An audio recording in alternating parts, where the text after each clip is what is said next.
Welcome to today's Culture Builders. Today's Culture Builders is actually an article that you can find at tocculture.com. It's also one of my weekly articles that I share within the TOC weekly newsletter. And it's titled, Can We Get Rid of the Worst Parts of Ourselves Without Losing the Parts That Make Us Great? He doesn't coach. He just stands there. If you want to win a championship, you need someone tough on their guys, someone like Dan Hurley. I heard this during a layover in Philadelphia airport recently when I was chatting with some passionate Michigan fans about their new coach, Dusty May.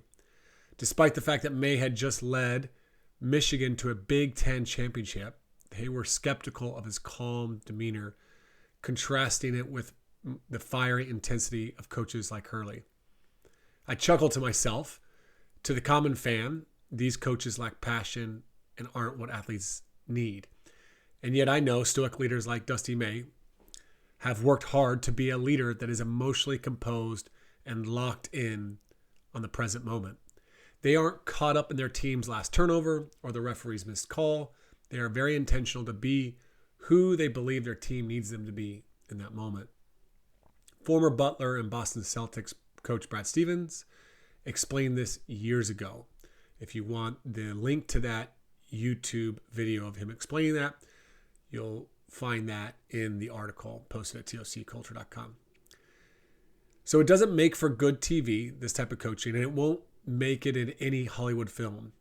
But these coaches often cultivate a culture of composure, trust, and focus that leads to better decision-making under pressure and greater long-term athlete development. That airport conversation got me thinking about Dan Hurley.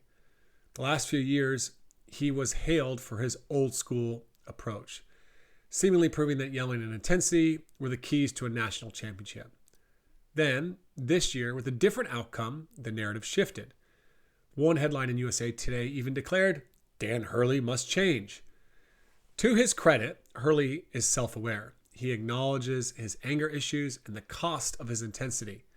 After getting knocked out of the tournament by Florida this year, an outburst on his way to the locker room was caught on camera and immediately went viral. Afterward, he said, I wish I didn't do it. I'm going to attempt to take measures both internally, mentally, and externally. I wouldn't change one aspect of how I coach a game, though, or how hard we fight. But I'd like to get on and off this court without incident. This is the heart of the dilemma, isn't it? The qualities we often associate with winning can also be the very things that hold us back. Dan Wolken of USA Today posed the essential question.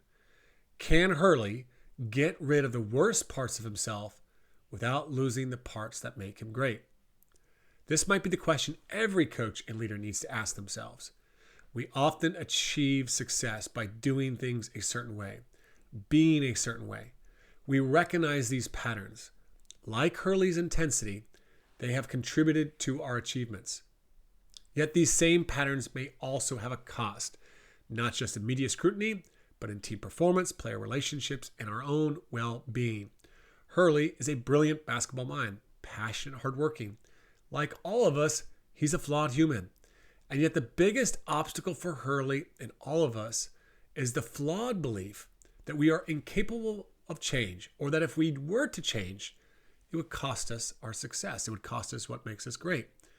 Thankfully, models exist to help us navigate this internal conflict.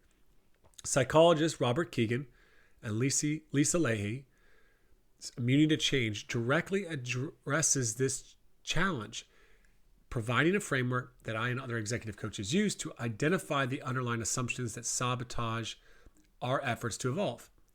This resistance to change often stems from what's known as an immunity to change, a psychological concept that explains how deeply held assumptions can unconsciously sabotage our efforts to evolve, even when we consciously desire to do so. The 2025 NCAA college basketball tournament highlighted a shift, the growing dominance of number one seeds, suggesting a decline in Cinderella stories due to NIL and the transfer portal. While all mourn the loss of those underdog narratives that make March so captivating, I'm more eagerly awaiting a shift in coaching. We see NBA coaches like Steve Kerr and Joe Mazzulla and the NFL coaches like Kevin O'Connell and Nick Sirianni demonstrating the power of emotional control and relational coaching. Their success offers a compelling alternative to the old school model that equates passion with aggression and fear. These coaches prioritize building trust, empowering athletes, and fostering a culture of respect, leading not only to wins, but also to a healthier, more resilient individuals. If this year signals the decline of that old model, I won't be mourning its passing. I'll celebrate it for the sake of the athletes who deserve better role models and for the coaches themselves. Because from my own experience, I've learned that when we commit to change, when we work on our worst parts, we don't lose our best parts. They are in fact enhanced. Like I said, if you want to get the links to some of those things that I've referenced in the article, be sure to check out that article at tocculture.com. A link will be in the details of this episode. Also, I'd encourage you to check out the immunity to change model. It's something that you can pick up Keegan and Leahy's books around this. It's something you can ask if you have a leadership coach, say, hey, this is something I'd like to be coached on. It's a phenomenal coaching experience. Whenever I've used it with clients, they've seen significant insights and really, honestly, a new commitment to their improvement goal, the big thing that they need to be working on. So check out more on Keegan and Leahy's Immunity to Change, and be sure to subscribe to this podcast, subscribe to the weekly newsletter so you don't miss any more culture building tools.